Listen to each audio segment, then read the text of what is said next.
강원도의 험준한 산맥 위로 무겁게 내려앉은 회색빛 구름이 거칠게 눈발을 쏟아내며 세상의 모든 소음을 집어삼키고 있었다.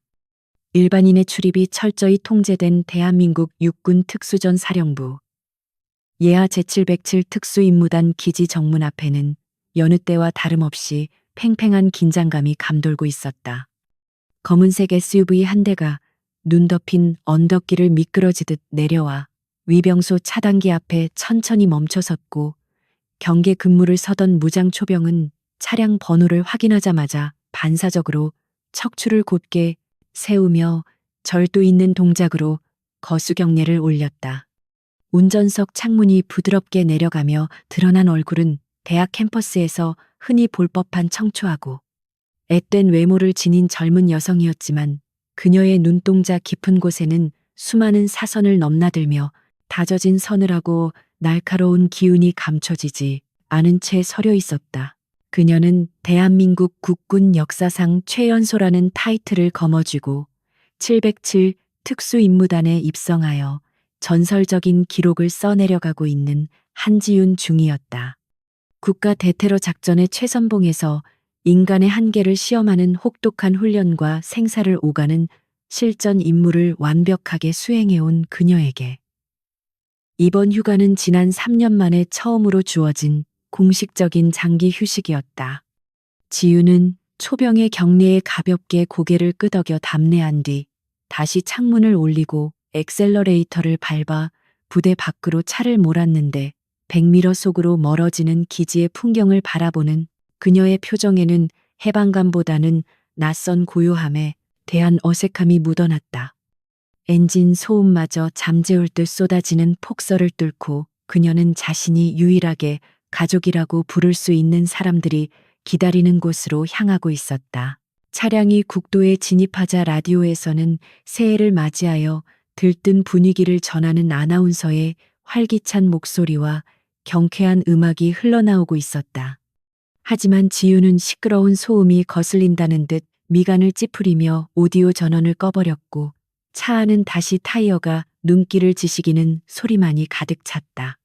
그녀는 핸들을 잡은 손에 무의식적으로 힘을 주었다가 풀기를 반복하며 작전 투입 전의 긴장 상태에서 벗어나 평범한 20대 여성의 상태로 돌아가기 위해 스스로 마인드 컨트롤을 시도했다. 부모님이 사고로 일찍 세상을 떠난 후 자신을 친딸처럼 거두어 키워준 이모와 친동생이나 다름없는 사촌 동생 민지가 있는 집으로 가는 길은 언제나 마음 한구석을 아리게 하면서도 따뜻하게 만드는 이중적인 감정을 불러일으키곤 했다. 서울 외곽의 오래된 주택가에 도착했을 때는 이미 해가 저물어 가로등이 하나둘씩 주황빛을 내뿜으며 눈 덮인 골목길을 비추고 있었다. 지유는 익숙한 골목 어귀에 차를 주차하고 뒷좌석에 미리 실어두었던 최고급 한우 세트와 과일 상자, 그리고 민지가 좋아하던 브랜드의 화장품 쇼핑백을 챙겨들었다. 차가운 겨울바람이 옷깃을 파고들었지만 그녀는 개의치 않고 이모네 집 대문을 향해 걸음을 옮겼는데 유독 그 집만이 주변의 다른 주택들과 달리 불이 거의 꺼져 있어 묘한 위화감을 자아냈다. 평소 같았으면 명절 음식 준비로 시끌벅적하고 고소한 기름 냄새가 진동했을 시간임에도 불구하고 집안에서는 인기척이 거의 느껴지지 않아 지윤의 본능적인 감각이 경고음을 울리기 시작했다. 지윤이 초인종을 누르자 한참 동안 침묵이 흐르다가 느릿하고 조심스러운 발걸음 소리가 들려왔고 이윽고 잠금장치가 풀리는 소리와 함께 현관문이 조금 열렸다. 문틈 사이로 보인 이모의 얼굴은 며칠 밤을 새운 사람처럼 내라고 수척해져 있었으며 눈가는 짓무른 듯 붉게 충혈되어 있어 지윤을 당혹게 했다. 이모는 문 앞에 서 있는 사람이 지윤임을 확인하고 나서야 안도의 한숨을 내쉬며 문을 활짝 열었지만 그녀의 입가에 억지로 지어 보인 미소는 금방이라도 부서질 듯 위태로워 보였다. 지윤은 들고 있던 선물들을 현관 한쪽에 내려놓으며 이모의 앙상해진 어깨를 감싸 안았는데 옷 위로 느껴지는 이모의 몸이 미세하게 떨리고 있다는 사실을 감지하고 눈매를 좁혔다. 거실로 들어선 지우는 집안의 공기가 바깥의 겨울 날씨만큼이나 싸늘하게 식어 있다는 것을 단번에 알아차릴 수 있었다. 보일러가 고장난 것도 아닐 텐데 집안은 냉기로 가득했고 소파 구석에는 사촌 동생 민지가 무릎을 끌어안고 웅크린 채 앉아 있었다. 민지는 지윤이 들어오는 소리를 들었음에도 불구하고 고개를 들지 않고 바닥만 응시하고 있었으며 펑퍼짐한 후드 티셔츠를 입고 모자까지 깊게 눌러 쓴 모습이 마치 세상으로부터 자신을 격리하려는 사람처럼 보였다. 지윤이 다가가 민지의 이름을 부르며 어깨에 손을 올리자 민지는 감전된 사람처럼 소스라치게 놀라며 몸을 뒤로 물렸고 그 과잉 반응은 단순한 사춘기의 예민함이라고 치부하기에는 명백히 비정상적인 공포심에서 기인한 것이었다. 지우는 특수전 요원으로서 훈련받은 관찰력을 발동하여 순식간에 집안의 상황을 스캔하기 시작했다. 현관 입구에 놓인 신발장 위에는 흙 묻은 낯선 남자들의 군화 자국이 희미하게 남아 있었고 거실 테이블 위에는 깨진 유리 조각을 급하게 치운 듯한 흔적이 보였다. 무엇보다 민지가 입고 있는 후드 티셔츠 소매 아래로 언뜻 보이는 손목에는 누군가 강하게 움켜쥔 듯한 시퍼런 멍자국이 선명하게 남아 있었다. 지우는 끓어오르는 분노를 차갑게 억누르며 짐짓 아무것도 모르는 척 밝은 목소리로 저녁은 먹었느냐고 물었지만 이모는 대답 대신 부엌으로 도망치듯 들어가 달그락거리는 소리를 내며 그릇을 꺼내기 시작했다. 식탁에 마주 앉은 세 사람 사이에는 숨 막히는 침묵만이 흘렀고 오직 숟가락이 그릇에 부딪히는 소리만이 정막을 깨고 있었다. 지우는 밥을 먹는 등 마는 등 깨작거리는 민지의 얼굴을 유심히 살폈는데 화장기 없는 민낯의 광대뼈 부근에는 붓기가 아직 빠지지 않은 상처가 어렴풋이 보였다. 대학 생활은 재미있냐는 지윤의 평범한 질문에 민지는 들고 있던 숟가락을 식탁 위에 떨어뜨리며 거칠게 호흡하기 시작했고 그 눈동자는 극도의 불안감으로 심하게 흔들리고 있었다. 이모는 그런 딸을 보며 참았던 눈물을 터뜨리고 말았고 식탁 위는 순식간에 눈물바다로 변해버려 더 이상 식사를 이어갈 수 없는 지경에 이르렀다. 그때 식탁 구석에 놓여 있던 민지의 스마트폰이 요란한 진동 소리를 내며 울리기 시작했고 그 소리는 마치 폭탄의 카운트다운처럼 거실의 정적을 찢어 놓았다. 민지는 발작적으로 귀를 막으며 비명을 질렀고 이모는 사색이 되어 휴대폰을 행주로 덮어버리려 했지만 지윤의 손이 더 빨랐다. 지윤은 민지의 휴대폰을 낚아채 액정을 확인했는데 화면에는 발신자 제한 번호라는 문구가 떠 있었고 그 뒤이어 도착한 메시지 알림창에는 입에 담기 힘든 욕설과 함께 당장 돈을 보내지 않으면 신체 포기 각서를 실행하겠다는 끔찍한 협박 문구가 적혀 있었다. 지윤의 표정은 순식간에 빙하처럼 차가워졌고 그녀의 눈빛은 작전 지역에서 적을 조준할 때보다 더 섬뜩하게 빛나기 시작했다. 지윤은 전화를 받지 않고 메시지함을 열어 그동안 민지에게 쏟아진 수백 통의 협박 문자들을 하나하나 읽어 내려갔다. 그 내용들은 단순히 빚을 독촉하는 수준을 넘어서 민지의 학교 친구들에게 합성된 나체 사진을 유포하겠다거나 집을 불질러 버리겠다는 식의 구체적이고 악랄한 내용들로 가득 차 있었다. 지우는 떨고 있는 민지에게 다가가 부드럽지만 단호한 목소리로 대체 무슨 일이 있었던 것인지 사실대로 말해달라고 요구했다. 민지는 공포에 질려 입을 열지 못하다가 지윤이 자신의 손을 꼭 잡아주며 언니가 해결해 주겠다고 약속하자 그제야 막혔던 댐이 터지듯 울먹이며 자초지종을 털어놓기 시작했다. 민지의 이야기는 대학 등록금을 마련하기 위해 아르바이트를 구하던 중 우연히 인터넷 광고를 보고 소액 대출을 받은 것에서부터 시작되었다고 했다. 처음에는 단돈 300만 원을 빌렸을 뿐이었지만 그들은 말도 안 되는 고금리와 연체료를 붙여 빚을 기하급수적으로 불려나갔고 지금은 원금의 10배가 넘는 금액을 요구하고 있다고 했다. 민지가 갚을 능력이 없다고 사정하자 그들은 미리 받아둔 지인 연락처와 개인정보를 이용해 학교와 이모의 직장에까지 협박 전화를 걸기 시작했고 급기야는 집에까지 찾아와 행패를 부리기 시작했다는 것이었다. 이야기를 듣는 내내 지윤의 주먹은 하얗게 질릴 정도로 꽉 쥐어져 있었고 그녀의 머릿속에서는 이미 놈들을 어떻게 처리할지에 대한 시뮬레이션이 돌아가고 있었다. 그들은 자신들을 블랙캣이라는 대부업체라고 소개했지만 그 실상은 법망을 피해 서민들의 고열을 빨아먹는 악질적인 조직폭력배 집단임이 분명했다. 민지는 오늘 낮에도 그들이 찾아와 집안을 쑥대밭으로 만들고 갔다며 셔츠를 걷어 올려 팔뚝과 등에 난 피멍 자국들을 보여주었다. 그 상처들은 단순한 폭행의 흔적이 아니라 인간의 존엄성을 짓밟으려는 악의가 담긴 잔인한 낙인과도 같았기에 지윤의 이성은 끈이 끊어지듯 투둑 소리를 내며 끊어졌다. 그녀는 707 부대에서 배운 절제력으로 간신히 살기를 억누르고 있었지만 그녀 주변의 공기는 이미 영하의 온도로 떨어진 듯 냉랭해져 있었다. 지윤은 민지의 휴대폰을 자신의 주머니에 넣으며 자리에서 일어났는데 그 동작은 너무나 자연스럽고도 위압적이어서 이모와 민지는 숨소리조차 내지 못했다. 어디 가냐고 묻는 이모의 떨리는 목소리에 지윤은 놈들과 대화를 좀 나누고 오겠다고 짧게 대답했다. 이모는 위험하다며 지윤의 팔을 붙잡고 말렸지만 지윤은 이모의 손을 따뜻하게 감싸주며 걱정하지 말라는 듯 옅은 미소를 지어 보였다. 그 미소는 가족을 안심시키기 위한 것이었지만 동시에 놈들에게는 지옥문을 열어주겠다는 사신스셴의 예고장과도 같은 것이었다. 지윤은 현관문을 나서기 전 신발장에서 자신의 부츠끈을 단단히 조여매며 마음의 준비를 마쳤다.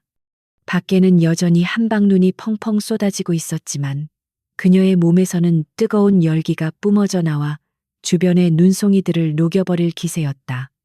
그녀는 주머니 속에서 차가운 금속성의 감촉이 느껴지는 전술용 펜을 만지작거렸는데 비록 총기는 없었지만 그녀의 몸 자체가 이미 치명적인 무기였기에 두려움 따위는 존재하지 않았다.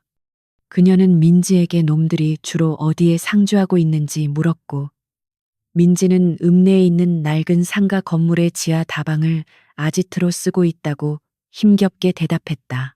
어둠이 짙게 깔린 골목길을 걸어나가는 지윤의 뒷모습은 더 이상 휴가를 나온 평범한 여대생의 모습이 아니었다. 그녀는 대한민국 최고의 특수부대 707 특임단의 최정예 요원으로서 사랑하는 가족을 위협하는 적들을 섬멸하기 위해 작전 구역으로 진입하는 전사로 변모해 있었다.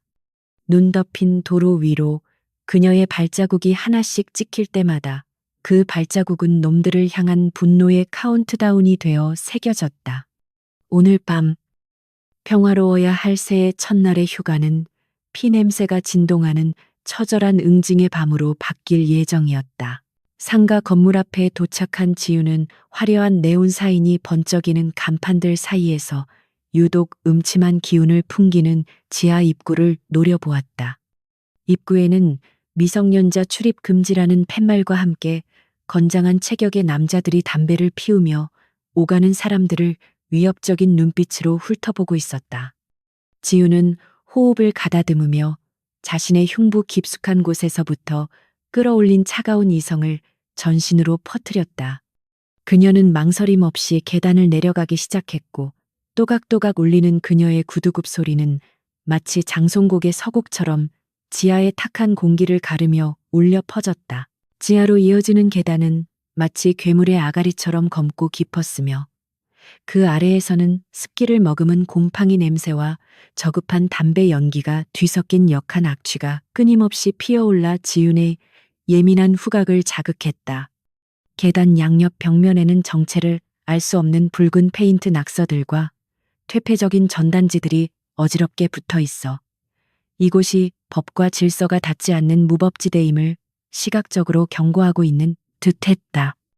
지윤은 코트 주머니에 손을 넣은 채 흔들림 없는 걸음으로 계단을 내려갔는데 그녀의 구두굽이 콘크리트 바닥에 부딪힐 때마다 울리는 규칙적인 파열음은 지하 공간의 음습한 공기를 날카롭게 베어내며 긴장감을 고조시켰다. 지하 입구에는 덩치가 산만한 사내 두 명이 험상궂은 표정으로 서서 출입자를 감시하고 있었지만 지유는 그들을 투명 인간 취급하며 시선조차 주지 않고 지나치려 했다. 입구를 지키던 사내 중 하나가 지윤의 앞을 거칠게 가로막으며 킬킬거리는 웃음소리를 내뱉었는데 그의 팔뚝에는 조잡한 용 문신이 꿈틀거리고 있었고 입에서는 역겨운 알코올 냄새가 진동을 했다.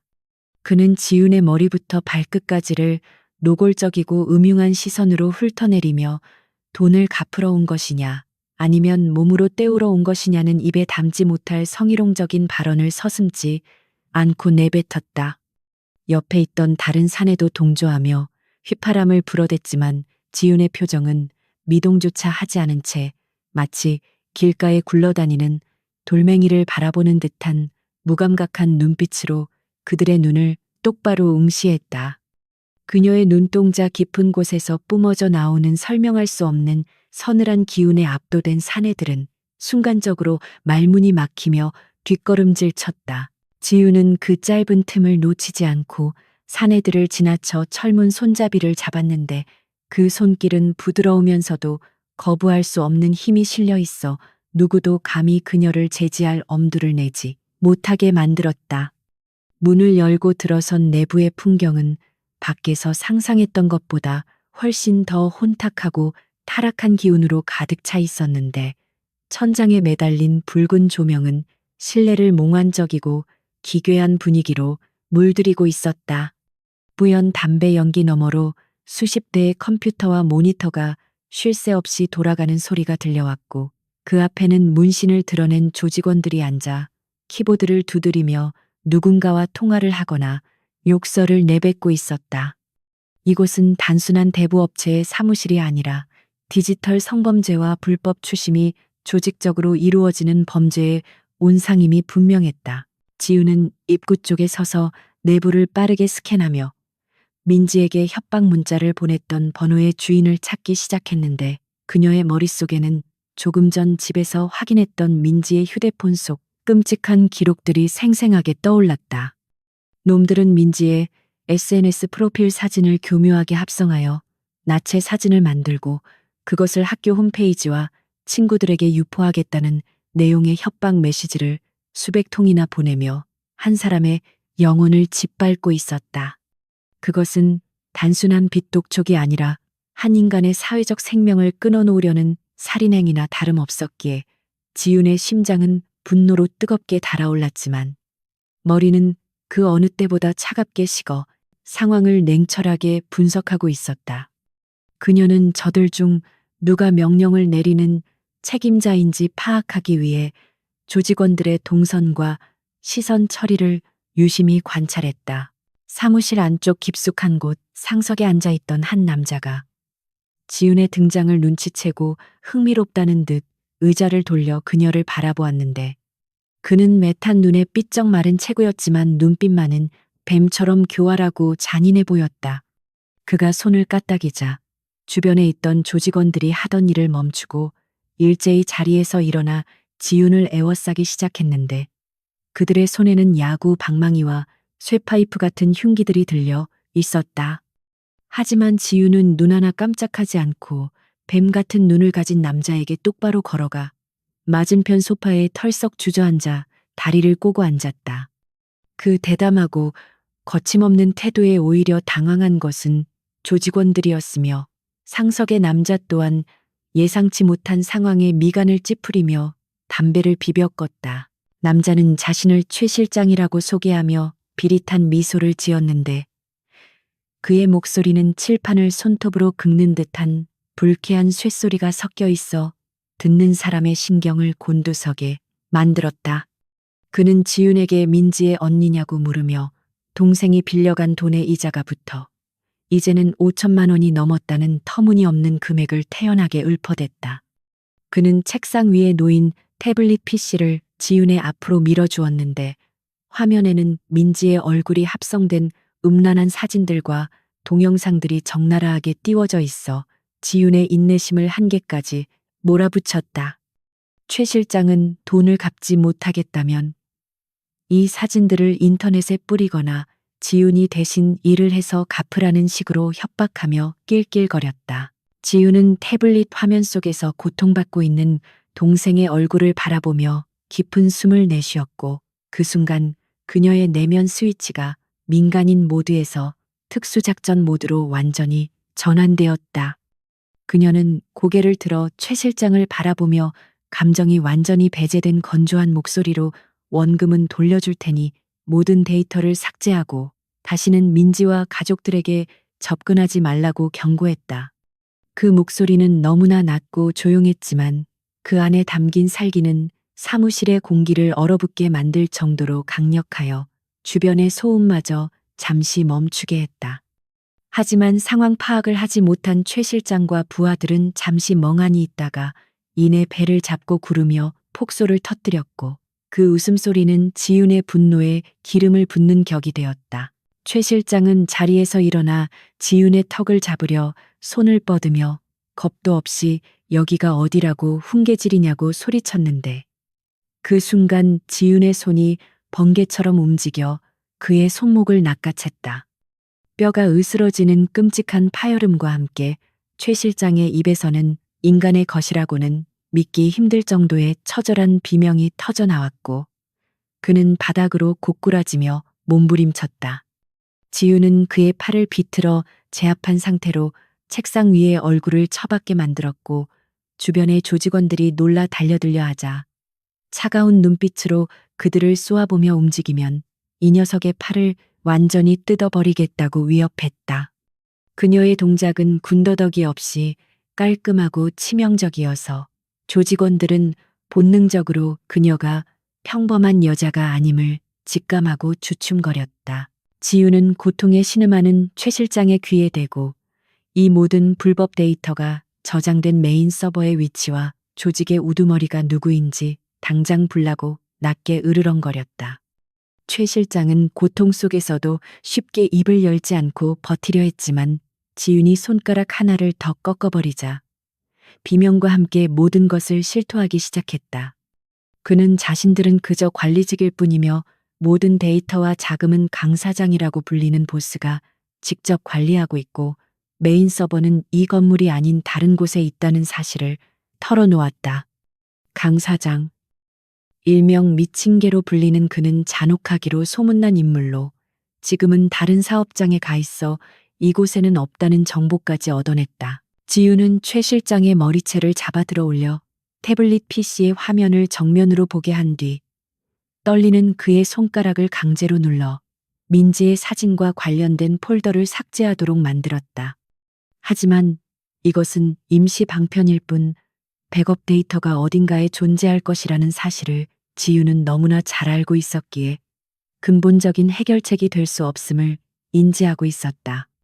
그녀는 최 실장을 쓰레기 던지듯 바닥으로 내동댕이 치고는 주변에 멍하니 서 있는 조직원들을 향해 너희들의 보스인 강 사장에게 전하라고 소리쳤다. 지금 당장 내 동생에 대한 모든 자료를 가지고 내 앞으로 오라고 해. 안 그러면 내가 직접 찾아가서 너희 조직을 뿌리째 뽑아버리겠다고. 바닥에 쓰러진 최 실장은 부들거리며 품속에서 대포폰을 꺼내 어딘가로 다급하게 전화를 걸기 시작했고 지윤은 그를 제지하지 않고 오히려 그가 지원군을 부르기를 기다렸다. 적들이 한 곳에 모여야 한 번에 일망타진할 수 있다는 전략적인 판단 때문이었지만 동시에 놈들에게 공포라는 것이 무엇인지 똑똑히 가르쳐 주겠다는 의도도 깔려 있었다. 최 실장은 전화기 너머의 상대에게 여자가 쳐들어와 난동을 부리고 있다며 울먹이는 목소리로 보고를 했고 수화기 너머에서는 고막이 찢어질 듯한 고함 소리가 흘러나왔다. 지윤은 묵묵히 서서 그 모습을 지켜보며 주변의 지형지물을 파악하고 다가올 전투를 위해 머릿속으로 시나리오를 구상했다. 전화를 끄는 최 실장은 악에 받친 눈으로 지윤을 노려보며 이제 넌 죽은 목숨이라며 곧 강 사장님과 본대 병력이 도착할 것이라고 저주를 퍼부었다. 사무실 입구 쪽에서는 벌써부터 웅성거리는 소리와 함께 계단을 내려오는 수많은 발자국 소리가 들려오기 시작했고, 좁은 지하 공간은 금세 팽팽한 긴장감으로 가득 찼다. 지우는 코트를 벗어 한쪽 의자에 걸어두고 손목에 시계를 풀어 주머니에 넣으며 가벼운 스트레칭으로 굳어있던 근육들을 이완시켰다. 그녀의 표정에는 두려움 대신 사냥감을 기다리는 맹수의 여유로움이 감돌고 있었고, 이제 곧 시작될 피해 축제를 예고하듯 입가에는 희미한 미소가 번졌다. 지우는 책상 위에 놓여있던 잿더리를 집어들어 무게를 가늠해 보더니 그것을 가볍게 공중으로 던졌다가 다시 받아내는 동작을 반복하며 시선을 문 쪽으로 고정했다. 잠시 후 육중한 철문이 쾅 소리를 내며 열리고 검은 양복을 입은 수십 명의 사내들이 물밀듯이 밀려들어와 좁은 사무실을 가득 메웠다. 그들의 선두에는 험상례는 인상의 한쪽 눈에 칼자국이 선명한 거구의 남자가 서 있었는데, 그가 바로 이 구역을 지배하는 미친개 강 사장임이 직감적으로 느껴졌다. 강 사장은 쓰러져 있는 최 실장과 홀로 서 있는 지훈을 번갈아 보며 기가 막히다는 듯 헛웃음을 터뜨렸지만 그 웃음 뒤에는 살기가 번득이고 있었다.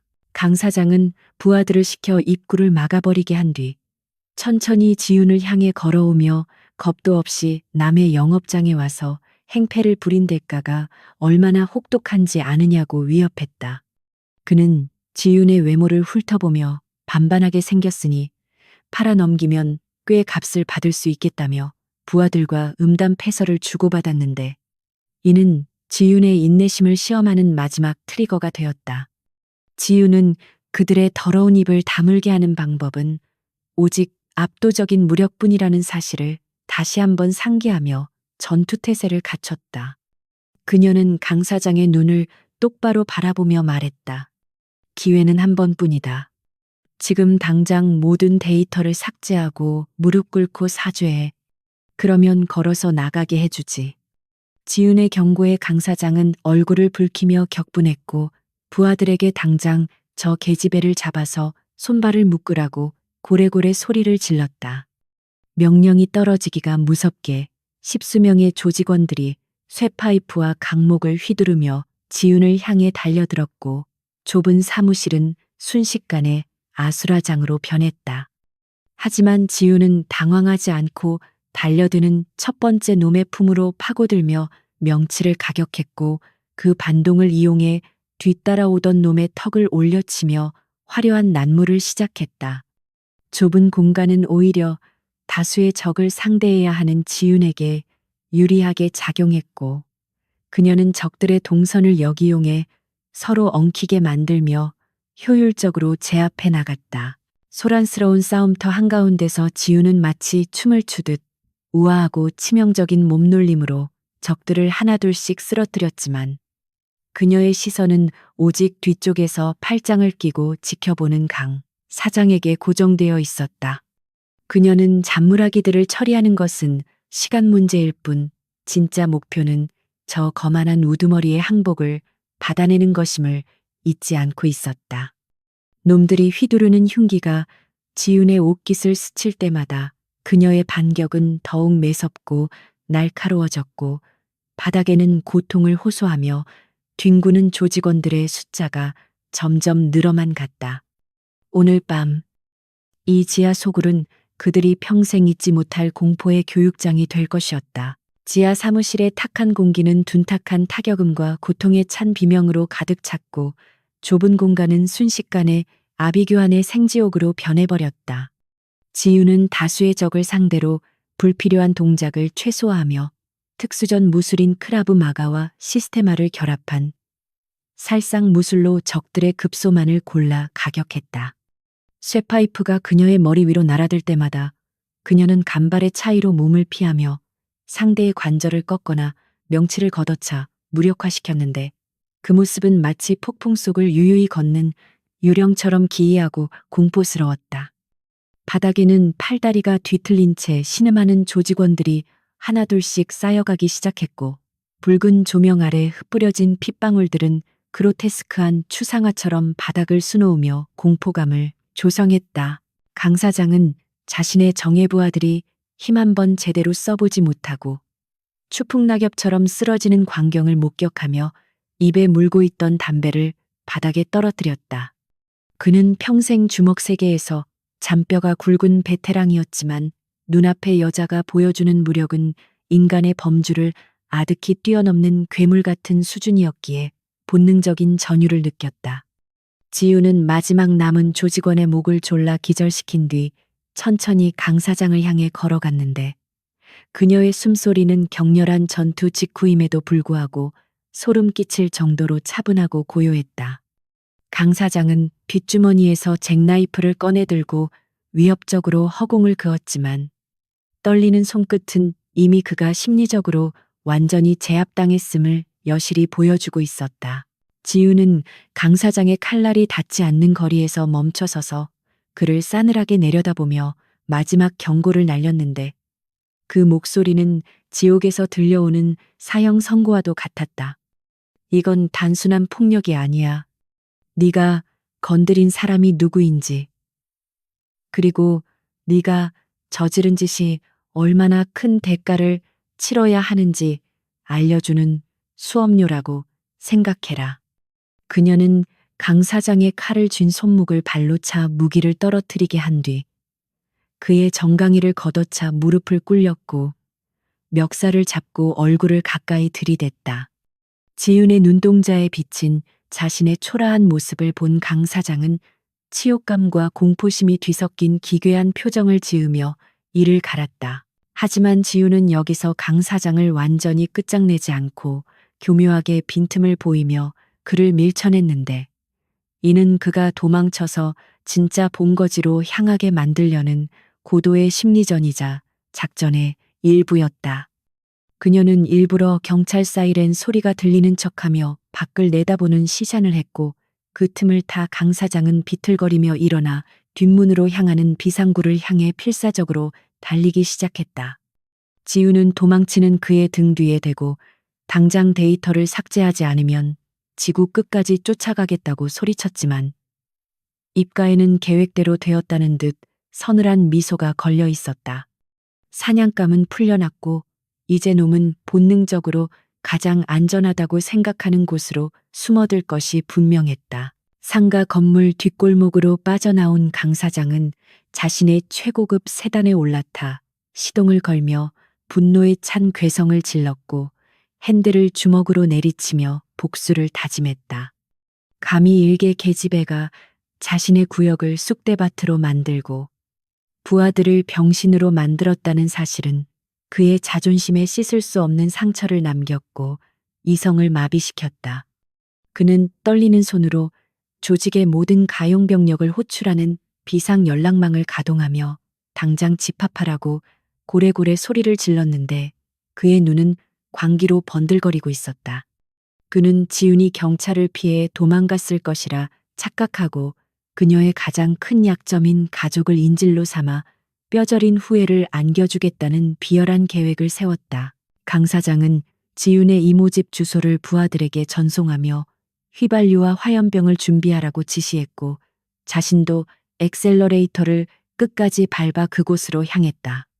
눈 내리는 밤거리를 질주하는 검은 차량들의 행렬은 마치 먹잇감을 노리는 하이에나 떼처럼 불길하고 위협적이었으며 도심의 정적을 깨뜨리는 엔진 소음이 밤하늘을 울렸다. 강 사장은 자신이 건드린 상대가 707 특수임무단이라는 대한민국 최강의 인간 병기라는 사실을 꿈에도 모른 채 스스로 파멸의 구덩이로 걸어 들어가고 있었다. 그의 머릿속에는 오직 잔인한 보복과 무너진 자존심을 회복하겠다는 1차원적인 욕망만이 가득 차 있어 이성적인 판단이 불가능한 상태였다. 한편 지우는 강 사장이 도망친 것을 확인하자마자 재빠르게 현장을 정리하고 자신의 차량으로 돌아와 이모네 집으로 향하는 지름길을 택해 전속력으로 달렸다. 그녀는 놈들이 자신의 경고를 무시하고 오히려 가족을 표적으로 삼을 가능성이 매우 높다는 것을 경험적으로 알고 있었기에 한시도 지체할 수 없었다. 운전대를 잡은 그녀의 손은 하얗게 질려 있었지만 머릿속은 다가올 시가전을 대비하여 주변 지형지물과 방어 거점을 분석하느라 쉴 새 없이 돌아가고 있었다. 차창 밖으로 스쳐 지나가는 평화로운 주택가의 풍경이 곧 전쟁터로 변할 것이라는 예감에 지윤의 심장은 격렬하게 요동쳤지만 그녀는 그 흥분을 전투력으로 승화시키며 냉정을 유지했다. 지윤이 이모집 골목 어귀에 도착했을 때 예상대로 강 사장의 차량들과 오토바이 부대가 집 주변을 에워싸고 있는 광경이 눈에 들어왔다. 좋게 50명은 되어 보이는 덩치들이 손에 야구 방망이와 쇠파이프 그리고 화염병을 든 채 위협적인 분위기를 조성하고 있었고 동네 주민들은 공포에 질려 불을 끄고 숨죽이고 있었다. 강 사장은 확성기를 들고 대문 앞에 서서 지윤의 이름을 부르며 당장 나오지 않으면 집에 불을 질러 가족들과 함께 통구이로 만들어버리겠다고 악을 쓰고 있었다. 눈 덮인 마당에는 이미 그들이 던진 돌멩이로 인해 유리창이 깨져 있었고 깨진 틈으로 찬바람과 함께 놈들의 욕설이 집 안으로 흘러들어가고 있었다. 집안 거실에서는 이모와 민지가 서로를 부둥켜 안고 공포에 떨며 울고 있었고 밖에서 들려오는 험악한 고함 소리에 질려 숨조차 제대로 쉬지 못하고 있었다. 그때 뒷문을 통해 소리 없이 들어온 지윤의 모습을 보자 두 사람은 안도감과 걱정이 뒤섞인 표정으로 그녀에게 달려들었지만 지윤은 검지 손가락을 입에 대며 침착하라는 신호를 보냈다. 지윤은 두 사람을 안심시키며 집안의 불을 모두 끄게 하고 가장 안전한 안방의 장롱 뒤쪽 공간으로 그들을 피신시켰다. 그녀는 이모의 손에 비상용 호신 스프레이를 쥐어주며 자신이 밖을 정리할 때까지 절대로 나오지 말고 인기척을 내지 말라고 당부했다. 지윤은 커튼 틈 사이로 밖을 내다보며 적들의 병력 배치와 무장 상태를 정밀하게 파악했는데 상황은 생각보다 훨씬 심각했고 놈들은 정말로 살인을 저지를 준비가 되어 있었다. 강 사장은 부하들에게 라이터 불을 켜라고 지시하며 카운트다운을 시작했고 조직원들은 화염병에 불을 붙이며 던질 준비를 하고 있었다. 지윤은 이 상황에서 더 이상 대화나 경고는 무의미하며 오직 물리적인 섬멸만이 유일한 해결책임을 뼈저리게 깨달았다. 그녀는 입고 있던 코트를 벗어 던지고 활동하기 편한 전술 조끼와 카고 바지 차림으로 복장을 정돈하며 깊은 심호흡을 했다. 지윤의 눈빛은 더 이상 가족을 걱정하는 언니나 조카의 눈빛이 아니라 적을 사살하기 위해 조준경을 들여다보는 스나이퍼의 눈빛으로 변해 있었다. 그녀는 주방으로 가서 식용유와 밀가루, 그리고 몇 가지 생활용품들을 챙겨 급조 폭발물과 함정을 만들기 시작했는데 그 손놀림은 기계처럼 빠르고 정확했다. 놈들이 선을 넘었다는 것은 명백했고 이제 그 선을 넘은 대가는 그들의 피와 비명으로 치르게 될 것이었다. 지윤은 집안의 가스밸브를 잠그고 소화기를 현관 근처에 배치한 뒤 뒷주머니에서 택티컬 나이프를 꺼내 역수 거꾸로 쥐기로 잡았다. 밖에서는 강 사장의 카운트다운이 셋을 가리키고 있었고 조직원 중 한 명이 화염병을 던지려 팔을 들어 올리는 순간이었다.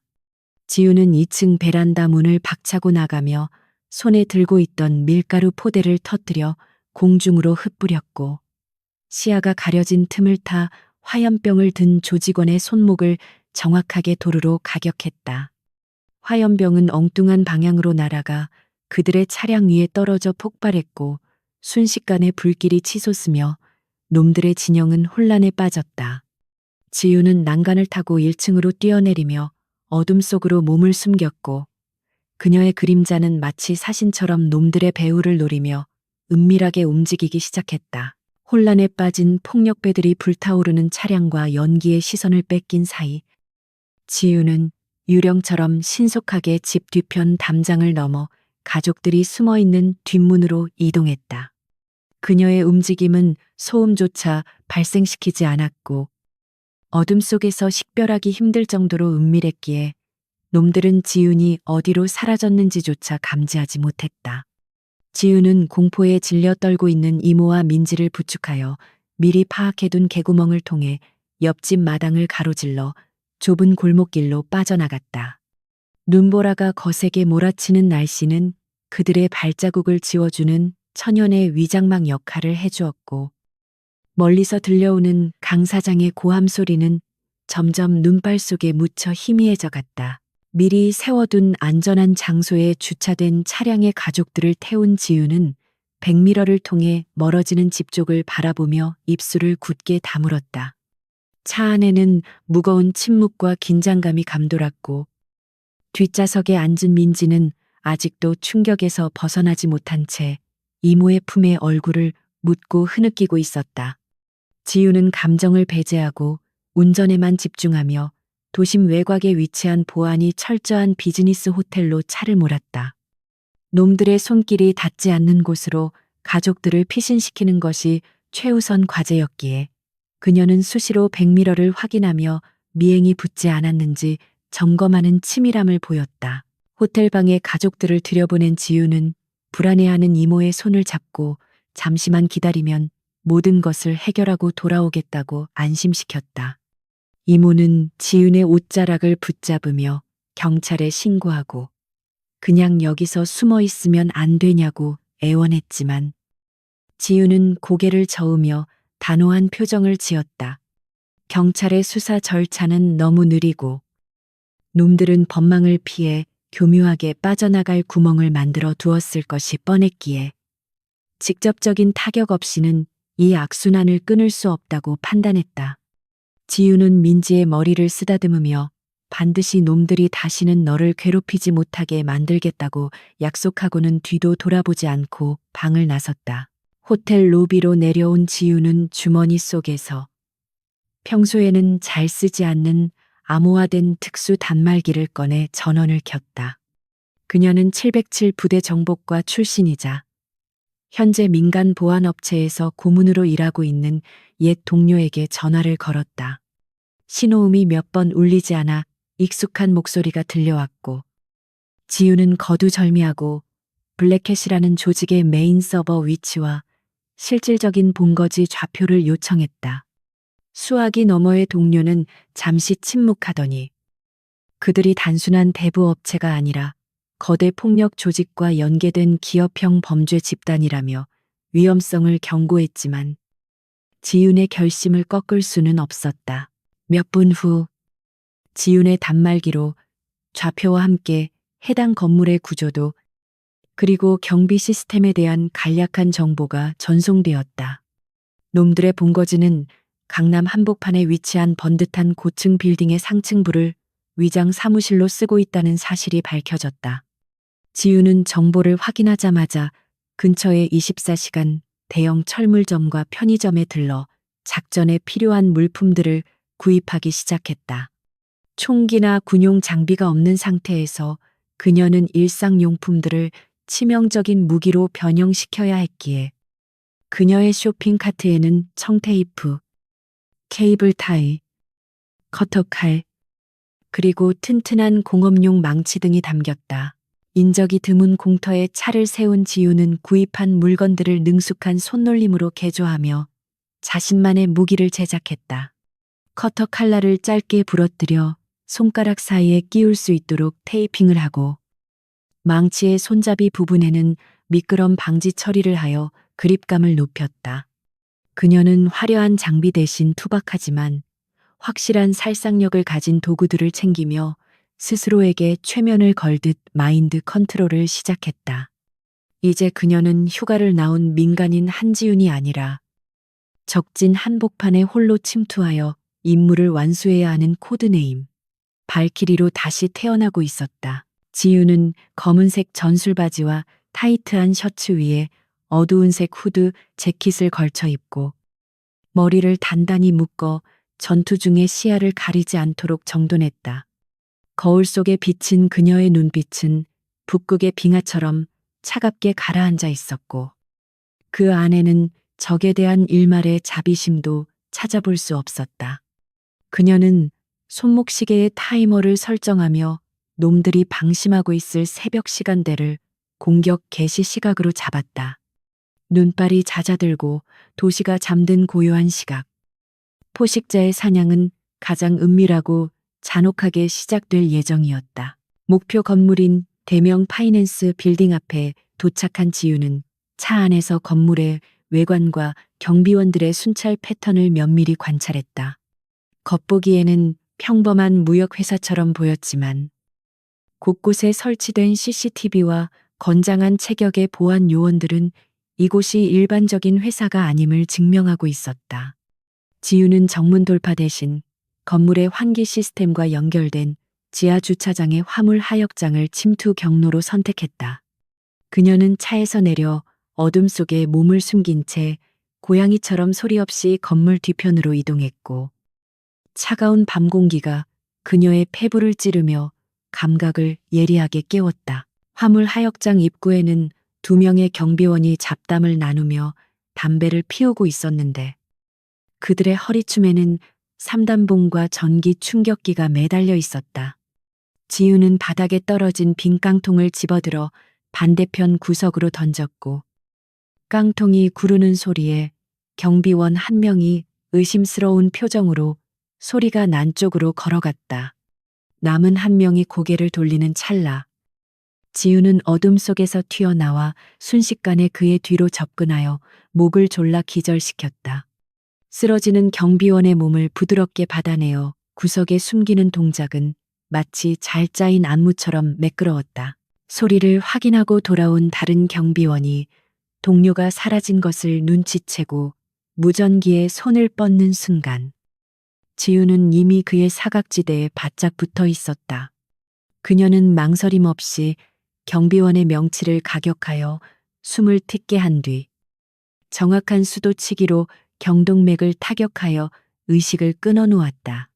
2명의 경비원을 제압하는 데 걸린 시간은 불과 10초도 채 되지 않았고, 지우는 그들의 몸을 쓰레기 수거함 뒤로 옮겨 위장한 뒤 그들이 가지고 있던 보안 카드를 탈취했다. 이제 그녀에게는 건물 내부로 들어갈 수 있는 열쇠가 쥐어졌고, 놈들은 자신의 안방에 사신이 들어왔다는 사실을 꿈에도 모른 채 잠들어 있었다. 지우는 보안 카드를 이용해 화물용 엘리베이터에 탑승한 뒤 CCTV의 사각지대에 몸을 붙이고 위층으로 향하는 버튼을 눌렀다. 엘리베이터가 상승하며 내는 기계적인 웅웅거림이 그녀의 심장 박동 소리와 공명하며 묘한 긴장감을 자아냈다. 그녀는 주머니 속에서 청테이프로 감아 만든 너클을 꺼내 양손에 끼우고 허리춤에 꽂아둔 망치의 위치를 다시 한번 확인했다. 문이 열리면 그곳에는 수십 명의 적들이 기다리고 있겠지만, 지훈에게 그것은 두려움의 대상이 아니라 제거해야 할 타겟 목록에 불과했다. 엘리베이터의 숫자판이 목표층인 15층을 향해 빠르게 바뀌어가고 있었고, 지훈은 호흡을 가다듬으며 머릿속으로 건물의 내부 구조를 다시 한번 시뮬레이션했다. 정보에 따르면 15층은 일반 사무실로 위장되어 있지만 안쪽에는 메인 서버실과 강 사장의 집무실이 있는 보안 구역이 숨겨져 있었다. 그녀의 목표는 서버를 물리적으로 파괴하여 모든 데이터를 영구적으로 삭제하고 강 사장을 확보하여 법적인 처벌을 받게 할 결정적인 증거를 수집하는 것이었다. 물론 그 과정에서 저항하는 놈들에게는 평생 잊지 못할 육체적 고통을 선사할 계획이었다. 띵 하는 맑은 도착음과 함께 엘리베이터 문이 천천히 열렸고, 복도에는 희미한 비상등만이 켜져 있어 음산한 분위기를 풍기고 있었다. 복도 끝에는 당직을 서는 조직원 2명이 꾸벅꾸벅 졸고 있었는데, 그들의 느슨해진 정신 상태는 지훈에게 있어서 최고의 기회였다.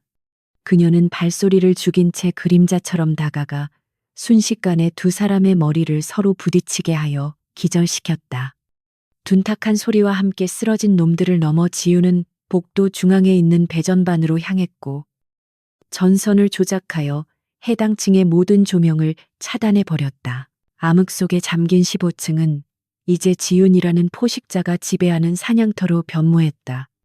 갑작스러운 정전에 당황한 조직원들이 사무실 안에서 웅성거리며 문을 열고 나오기 시작했고, 그들은 휴대폰 불빛에 의지해 상황을 파악하려 애썼다.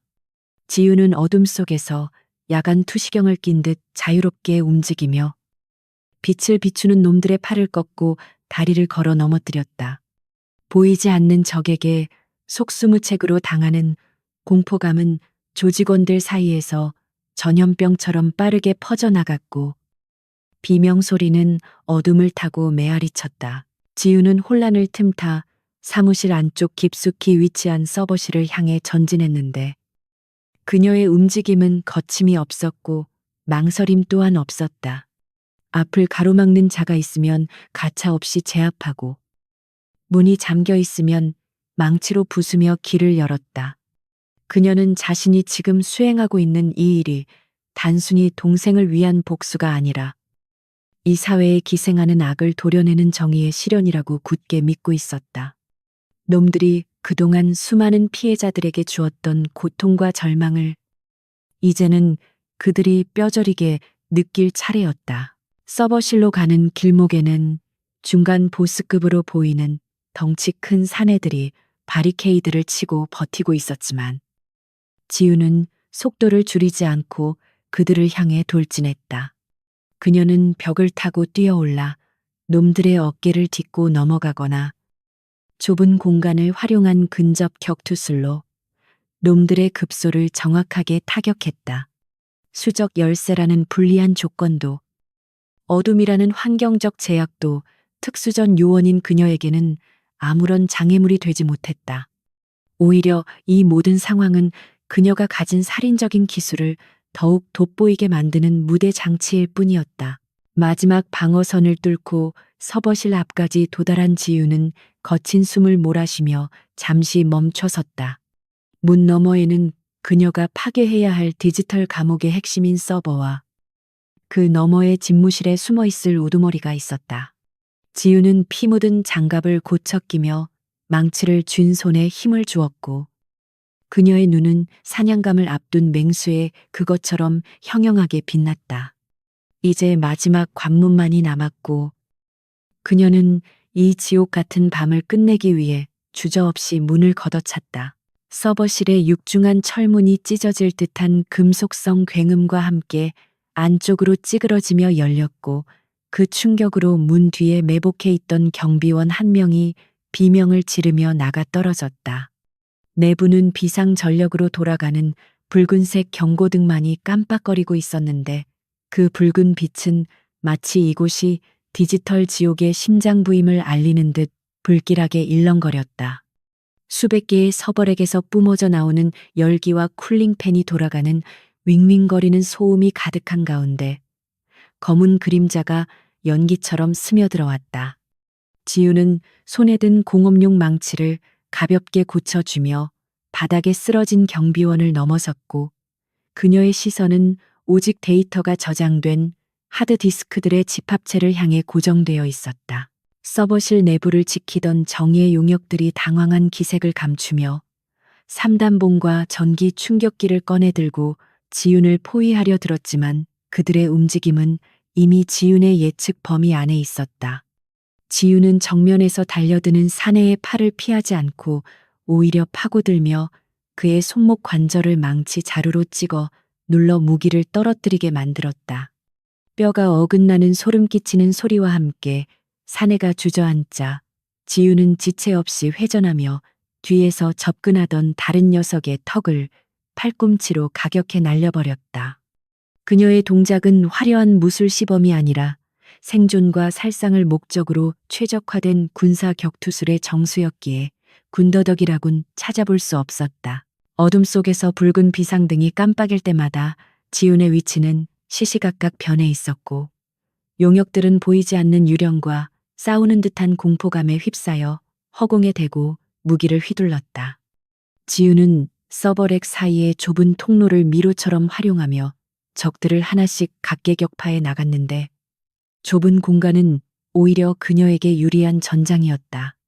그녀는 서버렉을 발판 삼아 도약해 적의 머리 위를 넘어가거나 케이블 뭉치를 이용해 적의 발을 묶어 넘어뜨리는 등 주변 지형 지물을 완벽하게 지배했다.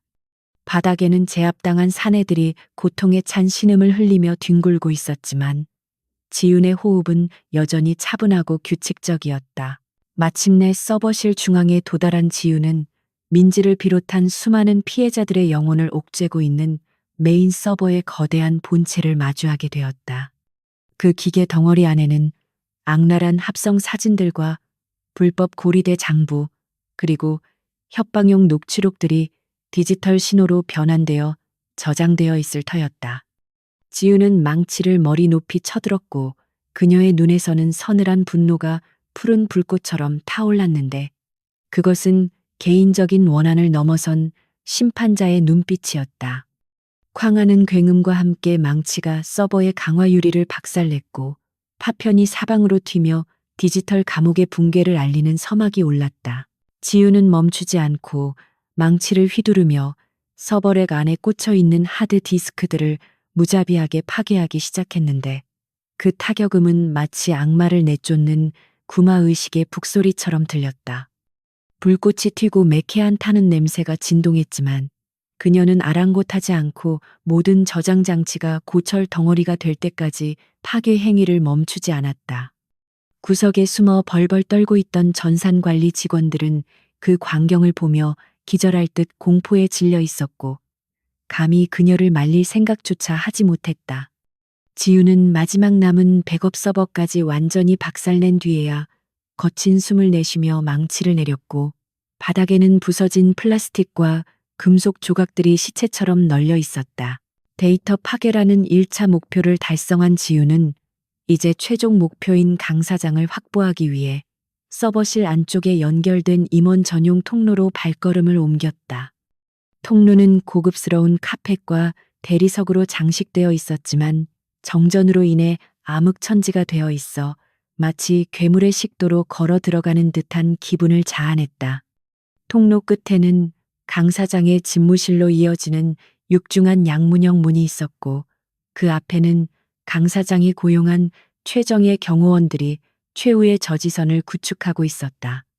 그들은 일반 조폭들과 달리 덩치도 크고 눈빛도 살아있는 아마도 전직 용병이나 운동선수 출신들로 보였다.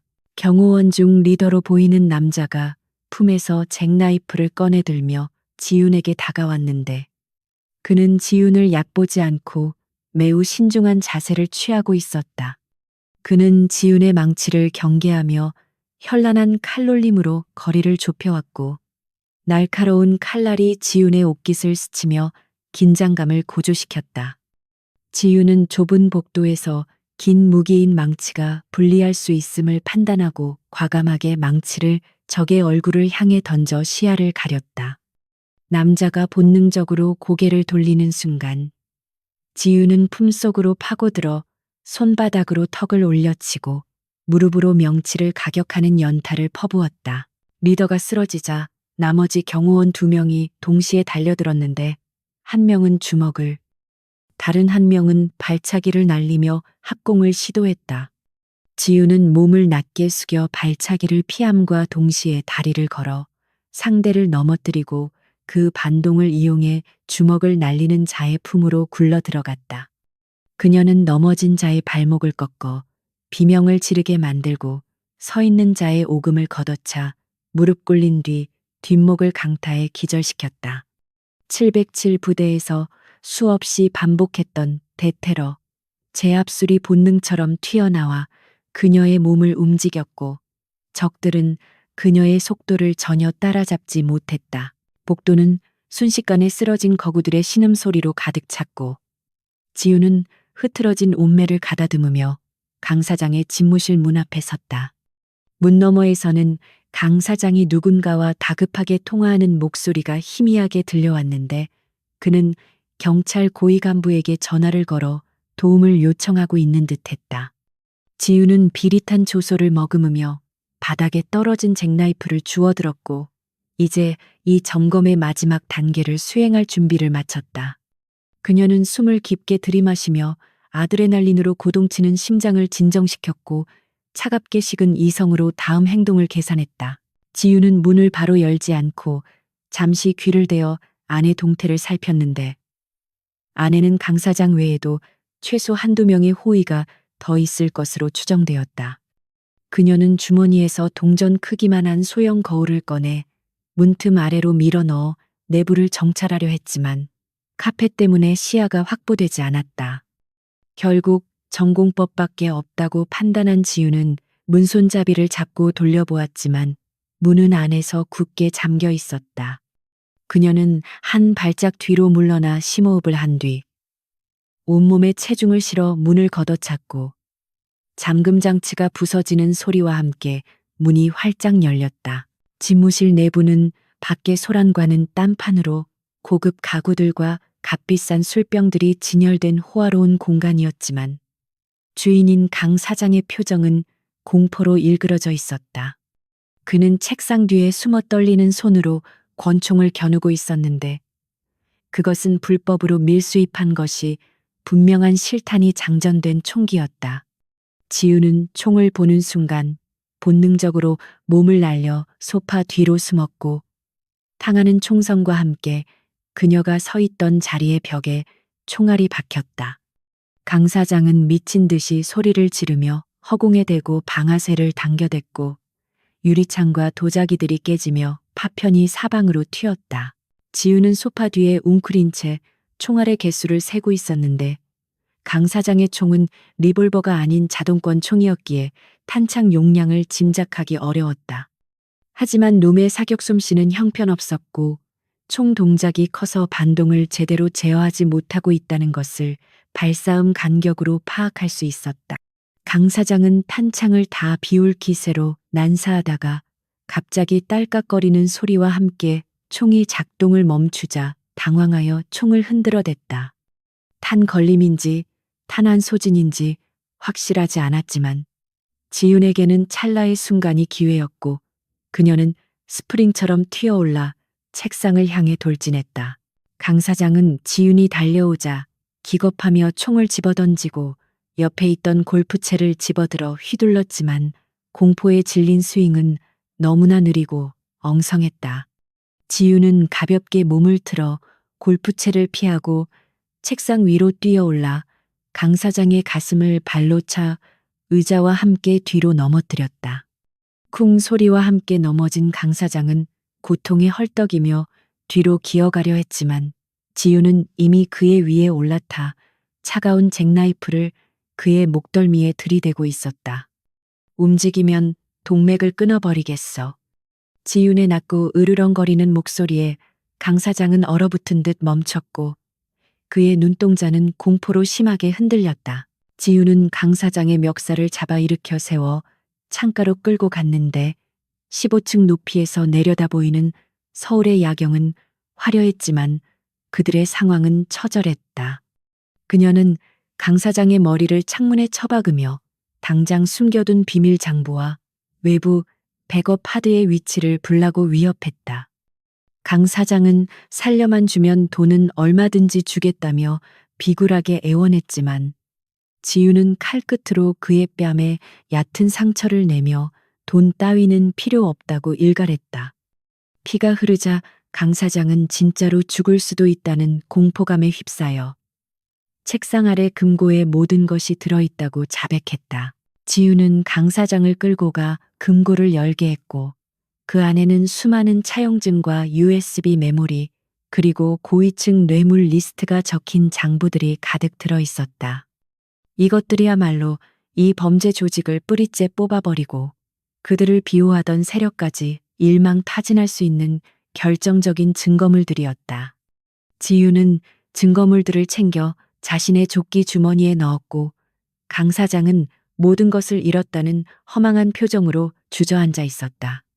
하지만 지윤의 응징은 여기서 끝난 것이 아니었고 그녀는 이 자가 다시는 재기하지 못하도록 확실한 마무리를 지어야 했다. 그때 복도에서 수많은 발자국 소리와 무전기 소리가 들려왔는데 그것은 깡패들의 것이 아니라 경찰 특공대의 전술화 소리였다. 강 사장이 아까 걸었던 전화가 경찰을 부른 것이었지만 그가 기대했던 부패 경찰이 아니라 신고를 받고 출동한 진짜 경찰 병력이 도착한 것이었다. 지우는 상황이 종료되었음을 직감하고 잡고 있던 강 사장을 바닥에 내동댕이 쳤다. 그리고 주머니에서 미리 준비해둔 케이블 타이를 꺼내 강 사장의 손과 발을 짐승처럼 묶어버리며 귓가에 속삭였다. 감옥에서 평생 썩게 될 거야. 내가 그렇게 만들 거니까. 지우는 창문을 열고 들어오는 차가운 새벽 공기를 마시며 땀에 젖은 머리카락을 쓸어 넘겼다. 경찰들이 집무실로 들이닥치기 직전 그녀는 어둠 속으로 몸을 숨길 준비를 했고 자신의 역할은 여기까지임을 알고 있었다. 그녀는 범죄자들을 처단하는 어둠의 기사였지만 동시에 신분이 노출되어서는 안 되는 특수부대 장교였기에 조용히 사라져야만 했다. 그녀의 휴가 첫날 밤은 피와 땀으로 얼룩졌지만 가슴 속에는 그 어느 때보다 뜨거운 성취감이 차오르고 있었다. 경찰 특공대가 꼼짝마 경찰이다라고 외치며 집무실로 진입했을 때 그들이 본 것은 밧줄에 묶여 굴비처럼 엮인 강 사장과 책상 위에 가지런히 놓인 결정적인 증거물들 뿐이었다. 방 안에는 격렬했던 전투의 흔적만이 남아 있었고 정작 그 모든 일을 벌인 주인공은 연기처럼 사라지고 없었다. 열린 창문 틈으로 들어온 바람만이 커튼을 휘날리며 누군가가 이곳에 있었다는 사실을 증명하고 있었다. 지우는 이미 건물 외벽에 배수관을 타고 내려와 어둠 속으로 사라진 뒤였고 그녀의 발걸음은 이제 가족들이 기다리는 곳을 향하고 있었다. 빌딩을 빠져나온 지우는 골목길에 세워둔 자신의 차에 기대어 잠시 눈을 감고 거친 호흡을 골랐다. 온몸이 욱신거리고 여기저기 타박상을 입었지만 다행히 뼈가 부러지거나 치명상을 입은 곳은 없었다. 그녀는 손에 묻은 피와 먼지를 물티슈로 대충 닦아내고 코트 주머니에서 휴대폰을 꺼내 이모에게 전화를 걸었다. 신호가 가기도 전에 전화를 받은 이모의 울먹이는 목소리를 들으며 지우는 비로소 긴장이 풀려 희미한 미소를 지을 수 있었다. 이모, 다 끝났어요. 이제 아무 걱정 안 해도 돼요. 그 한마디를 하기 위해 그녀는 오늘 밤 지옥을 건너왔다. 경찰 특공대의 진압 작전이 종료된 직후 대명 파이낸스 빌딩 주변은 몰려든 순찰차와 구급차에 요란한 사이렌 불빛으로 대낮처럼 환하게 밝혀져 있었다. 지우는 현장에서 두 블록 떨어진 어두운 골목길에 차를 세워두고 운전석에 몸을 깊숙이 파묻은 채 건너편의 상황을 예리하게 주시하고 있었다. 건물 입구에서는 포승줄에 묶인 조직원들이 줄지어 끌려 나오고 있었고 그들의 얼굴은 하나같이 누군가에게 흠씬 두들겨 맞은 듯 엉망진창이 되어 있었다. 개중에는 들것에 실려나가는 자들도 있었는데 그들은 지훈이 서버실과 복도에서 압도적인 무력으로 제압했던 정예 요원들이 분명했다. 지훈은 그들의 비참한 몰골을 바라보며 일말의 동정심도 느끼지 않았고 오히려 범죄의 대가가 공평하게 치러지고 있음을 확인하며 차가운 만족감을 느꼈다. 그때 현장을 지휘하는 경찰 간부 한 명이 누군가와 심각하게 통화를 하며 주위를 두리번거리는 모습이 지훈의 시야에 포착되었다. 그는 강 사장이 체포되어 끌려 나오자 황급히 다가가 부하들을 물리치고 귓속말을 주고받았는데 그 태도가 범인을 대하는 경찰의 것이라기보다는 공범의 그것에 가까워 보였다.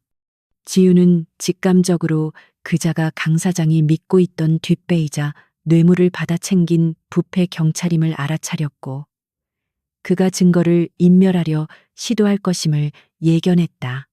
하지만 지훈은 이미 그보다 한 수 앞을 내다보고 있었기에 입가에 비릿한 미소를 지으며 조수석에 놓인 USB 메모리를 집어들었다. 저들이 아무리 손바닥으로 하늘을 가리려 해도 이미 판도라의 상자는 열렸고 그 내용은 돌이킬 수 없는 파국을 향해 달려가고 있었다. 지훈은 노트북을 열어 미리 준비해둔 보안 채널을 통해 획득한 모든 증거 자료를 전송할 준비를 마쳤다. 그녀는 단순히 경찰 서버에 제보하는 수준을 넘어 검찰청 특수부와 주요 언론사 사회부 기자들, 그리고 청와대 국민청원 게시판에 동시에 데이터를 뿌릴 계획이었다. 엔터키를 누르는 그녀의 손가락 끝에는 망설임이 없었고 화면의 전송 진행바가 채워질 때마다 거대한 부패의 사슬이 끊어지는 소리가 들리는 듯했다. 파일 전송이 완료되었다는 메시지가 뜨자 지우는 비로소 긴 한숨을 내쉬며 노트북을 덮었고 이제 남은 것은 세상이 뒤집어지는 것을 지켜보는 일뿐이었다. 동이 터오기 시작한 서울의 하늘은 잿빛 구름 사이로 희미한 여명을 비추며 밤새 얼룩진 도시의 상처를 어루만지고 있었다. 지우는 긴장이 풀리자 온몸을 두들겨 맞은 듯한 근육통과 피로가 몰려오는 것을 느꼈지만 아직 쉴 수 있는 단계는 아니었다. 그녀는 근처 24시간 사우나에 들러 옷에 묻은 먼지와 핏자국을 씻어내고 거울 속에 비친 자신의 몸을 찬찬히 살펴보았다. 어깨와 팔뚝 곳곳에는 시퍼런 멍이 들어 있었고 손가락 마디마디는 껍질이 벗겨져 쓰라렸지만 그것은 가족을 지켜낸 영광스러운 훈장과도 같았다. 그녀는 뜨거운 물에 몸을 담그고 잠시 눈을 감았는데 머릿속을 스치던 전투의 잔상들이 서서히 사라지며 가족들의 얼굴이 떠올랐다. 새 옷으로 갈아입고 사우나를 나선 지유는 편의점에서 따뜻한 두유와 샌드위치를 사서 허기를 달래며 가족들이 피신해 있는 호텔로 차를 몰았다. 라디오에서는 벌써부터 강남의 불법 대부업체가 괴한의 습격을 받아와 해대었다는 속보가 흘러나오고 있었지만 앵커는 그것을 조직 간의 이권 다툼으로 추측하고 있었다. 지유는 쓴웃음을 지으며 볼륨을 줄였고 창밖으로 스쳐 지나가는 평범한 출근길의 풍경이 오늘따라 유난히 낯설고 소중하게 느껴졌다. 그녀가 목숨을 걸고 지키려 했던 것은 바로 이런 평범한 일상의 평화였으며 그것이 깨지는 것을 막기 위해 그녀는 기꺼이 어둠 속의 괴물이 되기를 자처했던 것이다. 호텔 방 문을 열고 들어서자 뜬 눈으로 밤을 지새운 이모와 민지가 소파에서 벌떡 일어나 지윤을 맞이했다. 두 사람은 지윤의 얼굴을 보자마자 왈칵 눈물을 터뜨리며 달려와 안겼고 지윤은 묵묵히 그들의 등을 토닥여 주었다. 이모는 지윤의 몸을 이리저리 살피며 다친 곳은 없는지 물었고 민지는 언니 때문에 무슨 일이 생길까봐 너무 무서웠다며 흐느꼈다. 지윤은 걱정하지 말라며 모든 것이 해결되었고 이제 놈들은 두 번 다시 우리 앞에 나타나지 못할 것이라고 단호하게 말해주었다. 그 말 한마디에 담긴 무게감과 확신은 두 사람의 불안을 잠재우기에 충분했고 방 안의 공기는 안도감으로 따뜻하게 데워졌다. 지유는 가족들을 데리고 호텔을 체크아웃한 뒤 엉망이 된 집으로 돌아왔는데 동네 분위기는 여전히 뒤숭숭했다. 주민들은 삼삼오오 모여 어젯밤의 소동에 대해 수군거리고 있었고 부서진 대문과 깨진 유리창은 지난밤에 치열했던 전투를 증언하고 있었다. 하지만 지우는 개의치 않고 팔을 걷어붙인 뒤 빗자루와 쓰레받기를 들고 마당에 널린 파편들을 치우기 시작했다. 이모와 민지도 말없이 지훈을 도와 청소를 시작했는데 깨진 유리를 치우고 얼룩진 바닥을 닦아내는 행위는 단순히 집을 고치는 것을 넘어 그들의 마음속에 남은 상처를 치유하는 의식과도 같았다. 한참 청소를 하던 중 거실의 TV에서 긴급 뉴스 특보가 흘러나오기 시작했고 세 사람의 시선은 화면으로 고정되었다. 뉴스에서는 블랙캣이라는 거대 범죄 조직의 실체가 드러났으며 익명의 제보자에 의해 그들의 모든 범죄 행각이 만천하에 공개되었다는 내용이 보도되고 있었다. 화면에는 수갑을 차고 고개를 푹 숙인 강 사장의 모습이 클로즈업 되었고 그 뒤를 이어 뇌물수수 혐의로 긴급 체포되는 경찰 간부의 모습도 비쳤다. 민지는 그토록 자신을 괴롭히던 악마가 법의 심판대 앞에 초라하게 서 있는 모습을 보며 믿기지 않는다는 듯 입을 틀어막았다. 앵커는 제보된 자료 속에 수천 명의 피해자 명단과 불법으로 촬영된 영상들이 포함되어 있었으며 검찰이 이를 토대로 대대적인 수사에 착수했다고 전했다. 특히 피해자들의 채무 기록이 담긴 원본 서버가 물리적으로 파괴되어 복구가 불가능하다는 사실이 알려지자 민지는 그제야 다리에 힘이 풀린 듯 주저앉았다. 그것은 절망의 추락이 아니라 지옥 같은 빚의 굴레에서 완전히 해방되었다는 안도의 주저앉음이었고 민지의 눈에서는 뜨거운 눈물이 하염없이 흘러내렸다. 지유는 민지의 어깨를 감싸 안으며 이제 진짜 끝났다고 다시 한번 확인시켜 주었고 민지는 언니의 품에 얼굴을 묻고 오열했다. 뉴스가 계속되는 동안 지윤의 휴대폰으로 모르는 번호의 문자가 한 통 도착했는데 그것은 정보를 제공해 주었던 옛 동료가 보낸 것이었다. 문자에는 깔끔한 마무리였다. 당분간 몸조심하고 나중에 술이나 한잔하자는 짧은 내용이 적혀 있었고 지우는 피식 웃으며 답장 대신 휴대폰을 주머니에 넣었다. 그녀는 자신이 한 일이 단순히 폭력이 아니라 사회의 암적인 존재를 도려내는 수술이었음을 확신했고 그 결과로 동생과 같은 수많은 피해자들이 구제받을 수 있다는 사실의 보람을 느꼈다. 707 부대에서의 임무와는 또 다른 차원의 성취감이 그녀의 가슴을 벅차오르게 했다. 오후가 되자 집안은 어느 정도 정리가 되었고 이모는 고생한 조카들을 위해 늦은 점심을 준비하기 시작했다. 부엌에서 도마질 소리와 찌개 끓는 냄새가 퍼져나가자 집안은 비로소 예전의 평온한 모습을 되찾아가고 있었다. 지유는 깨진 창문에 임시로 비닐을 덧대어 찬바람을 막았고 민지는 걸레질을 하며 간간히 뉴스 속보를 확인했다. 악몽 같았던 어제가 거짓말처럼 느껴질 정도로 평범한 일상이 다시 그들의 곁으로 돌아오고 있었다.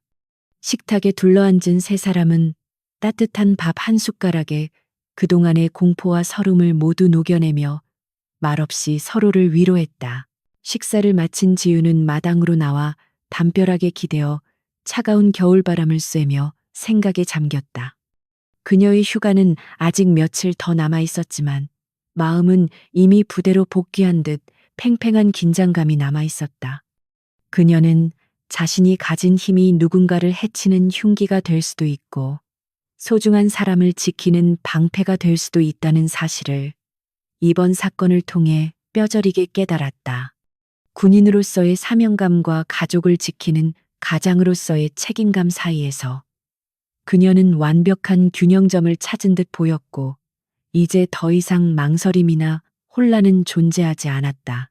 그때 대문 밖에서 인기척이 느껴져 지윤이 고개를 돌리자 동네 주민 몇 명이 조심스럽게 집안을 기웃거리고 있었다.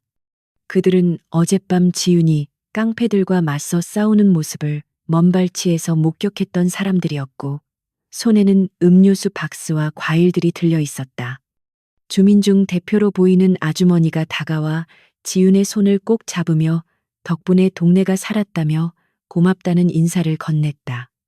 그동안 놈들의 행패에 시달리면서도 보복이 두려워 신고조차 못했던 주민들에게 지윤은 영웅이나 다름없었던 것이다.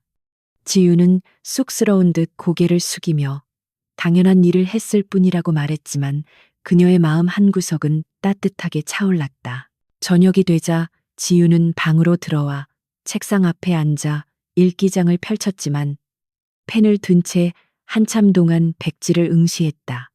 오늘 하루 일어난 수많은 일들을 어떤 단어로 정리해야 할지 막막했기 때문이었다.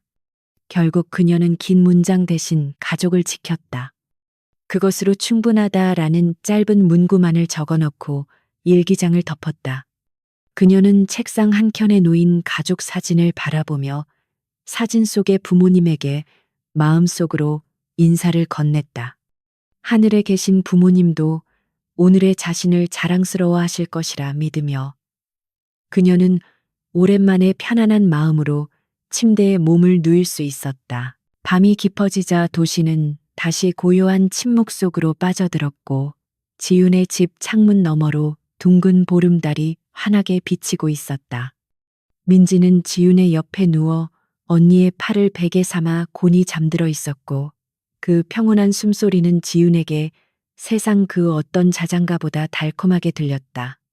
지윤은 민지의 머리카락을 넘겨주며 동생이 겪었을 고통을 생각하니 다시금 가슴이 아려왔지만 이제는 자신이 곁에 있으니 절대 같은 일이 반복되지 않게 하겠다고 다짐했다. 어둠 속에서 지윤의 눈빛은 밤하늘의 별처럼 맑고 강인하게 빛나고 있었다. 지윤은 잠이 오지 않아 자리에서 일어나 창가로 다가가 밖을 내다보았는데 눈 덮인 마당 위로 달빛이 부서져 내리는 풍경이 한 폭의 그림처럼 아름다웠다. 그녀는 문득 707 부대 연병장에서 보던 눈 내리는 풍경과 이곳의 풍경이 겹쳐 보이며 묘한 기시감을 느꼈다. 전장과 일상, 군인과 민간인이라는 두 세계 사이에서 그녀는 줄타기를 하고 있었지만 이제는 그 경계가 무의미하다는 것을 깨달았다. 어디에 있든 그녀는 한지윤이었고 불의를 보면 참지 않고 소중한 것을 지키기 위해 싸우는 전사였다. 휴대폰 진동이 짧게 울리며 부대 복귀 일정을 알리는 알림 메시지가 떴다. 지윤은 화면을 끄고 다시 침대로 돌아와 눈을 감으며 내일은 민지와 함께 목욕탕에 가서 서로의 등을 밀어주어야겠다고 생각했다.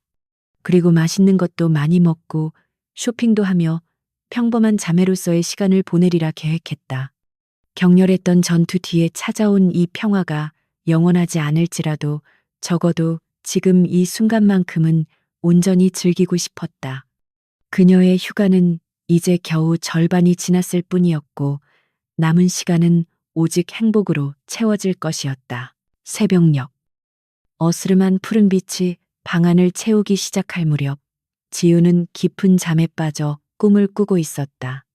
꿈속에서 그녀는 군복을 입고 있었지만 손에는 총 대신 꽃다발이 들려 있었고 그 앞에는 환하게 웃는 가족들이 서 있었다.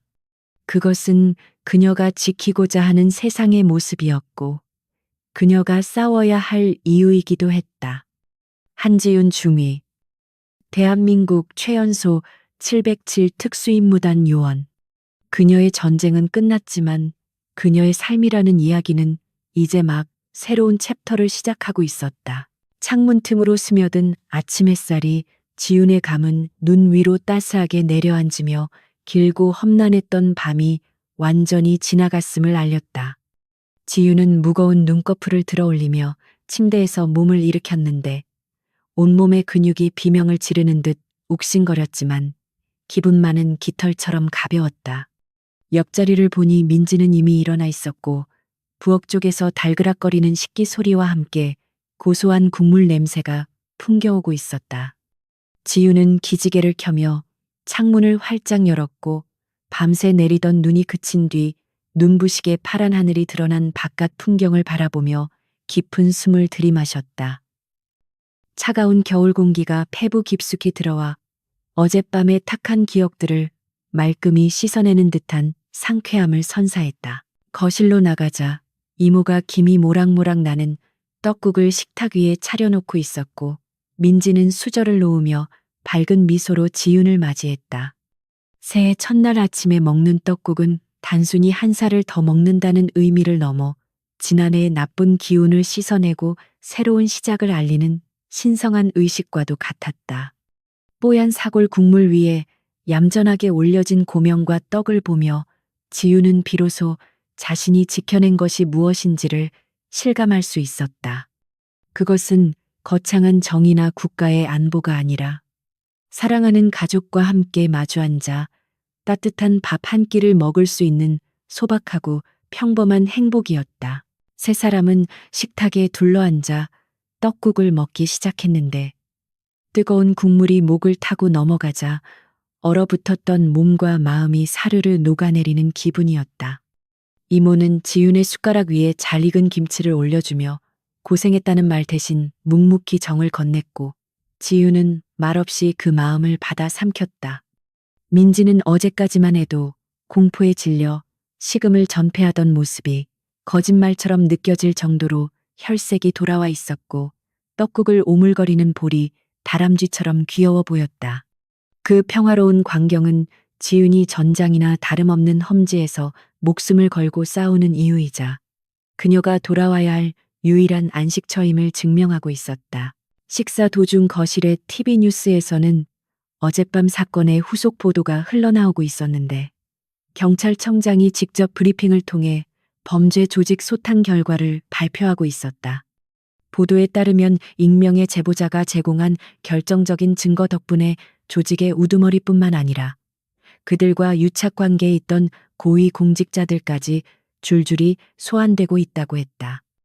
앵커는 이 사건을 해결한 신원 미상의 영웅에 대해 언급하며 시민들이 그에게 찬사를 보내고 있다는 멘트를 덧붙였다.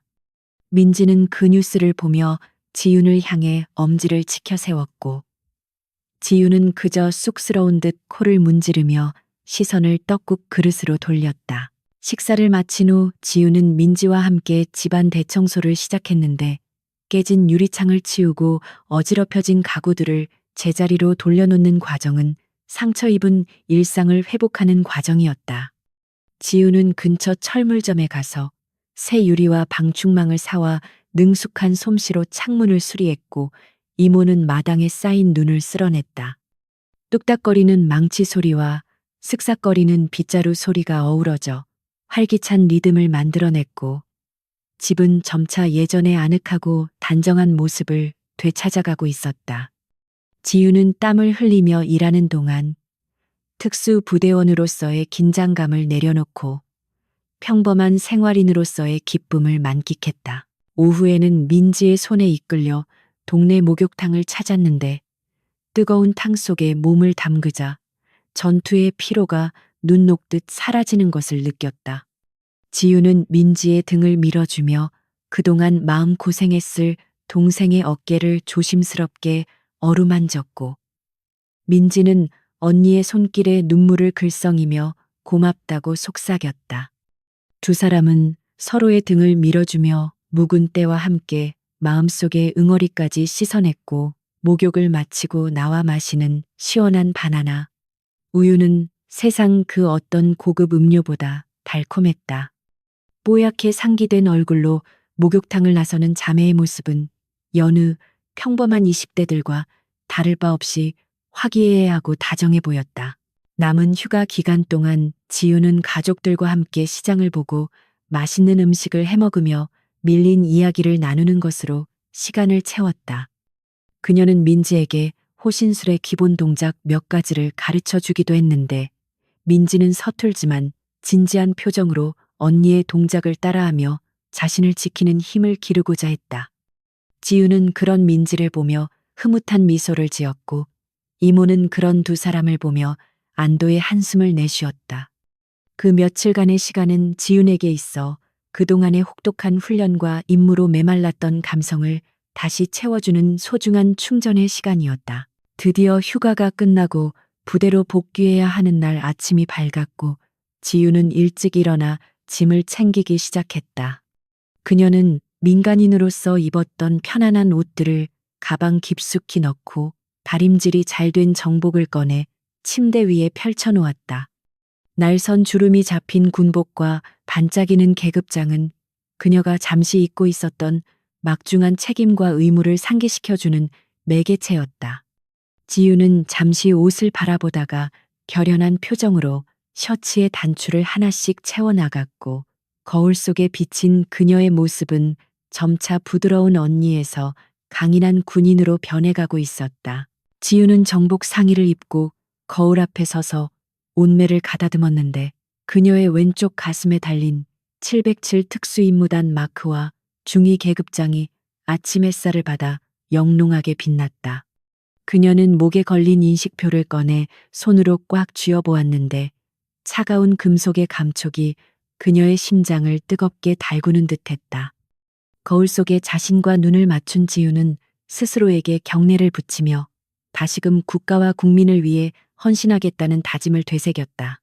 그녀의 눈빛은 휴가를 나오기 전보다 훨씬 더 깊고 단단해져 있었고 그 안에는 가족을 지켜냈다는 자부심이 서려 있었다. 현관을 나서자 이모와 민지가 배웅을 위해 기다리고 있었는데 두 사람은 제복을 입은 지윤의 늠름한 모습에 감탄하며 눈시울을 붉혔다. 이모는 지윤의 손을 잡고 밥 굶지 말고 다치지 말라며 신신당부했고, 민지는 언니가 세상에서 제일 멋있다며 와락 껴안았다. 지윤은 가족들을 한 번씩 안아주며 다음 휴가 때 더 건강한 모습으로 오겠다고 약속했고, 아쉬움을 뒤로한 채 차에 올랐다. 백미러 속으로 멀어지는 가족들의 모습이 점이 되어 사라질 때까지 지윤은 시선을 떼지 못했지만 이내 앞을 향해 고개를 돌렸다. 지윤의 차는 도심을 벗어나 다시 강원도의 험준한 산악 도로를 향해 달리기 시작했고, 차창밖 풍경은 화려한 도시에서 점차 고요한 설산으로 바뀌어 갔다. 라디오를 켜지 않은 차 안에는 타이어 소음만이 들려왔지만 지윤의 머릿속은 복귀 후 예정된 훈련 스케줄과 작전 계획들로 빠르게 채워지고 있었다. 그녀는 핸들을 잡은 손에 힘을 주며 엑셀러레이터를 밟았고 차는 매끄럽게 눈길을 헤치고 나아갔다. 그녀가 돌아가는 곳은 춥고 고된 훈련이 기다리는 곳이었지만 그곳이야말로 그녀가 존재해야 할 이유이자 그녀의 힘이 필요한 곳이었다. 부대 정문이 가까워지자 멀리서 위병소의 차단기와 경계 근무를 서는 초병들의 모습이 보이기 시작했다. 지윤은 창문을 내리고 차가운 산바람을 맞으며 긴장을 고조시켰고, 그녀의 표정은 다시금 냉철한 지휘관의 모습으로 돌아와 있었다. 초병이 지윤의 차량을 알아보고 절도 있는 동작으로 거수 경례를 올리자 지윤 역시 절도 있게 답례하며 부대 안으로 진입했다. 육중한 철문이 그녀의 뒤에서 닫히며 외부 세계와의 단절을 알렸지만 그것은 갇히는 것이 아니라 자신의 왕국으로 귀환하는 여왕의 입성이나 다름없었다. 연병장에 차를 세운 지윤은 차에서 내려 베레모를 눌러쓰고 눈 덮인 연병장을 가로질러 본부 건물을 향해 걸어갔다. 그녀의 군화가 눈을 밟을 때마다 뽀드득거리는 소리가 났고, 그 소리는 마치 그녀의 복귀를 환영하는 팡파르처럼 들렸다. 그녀는 이번 휴가를 통해 진정한 힘이란 물리적인 파괴력이 아니라 소중한 것을 지키려는 의지에서 나온다는 사실을 깨달았다. 그 깨달음은 앞으로 그녀가 수행할 수많은 작전과 임무에서 그녀를 지탱해줄 가장 강력한 무기가 될 것이었다. 지윤은 본부 건물 입구에 서서 잠시 뒤를 돌아보며 자신이 지나온 길을 바라보았는데, 하얀 눈 위에 찍힌 그녀의 발자국들이 곧게 뻗어 있었다. 그녀는 입가에 옅은 미소를 띠며 고개를 돌려 앞을 향했고, 그녀의 눈빛은 다가올 미래를 향해 흔들림 없이 빛나고 있었다. 중위 한지윤. 휴가 복귀했습니다. 임무에 투입될 준비 완료되었습니다. 그녀의 나직하지만 힘있는 독백이 차가운 공기 속으로 흩어졌고, 그녀는 힘찬 발걸음으로 건물 안으로 걸어 들어갔다. 전설은 계속될 것이며 그녀의 이야기는 이제부터가 진짜 시작이었다.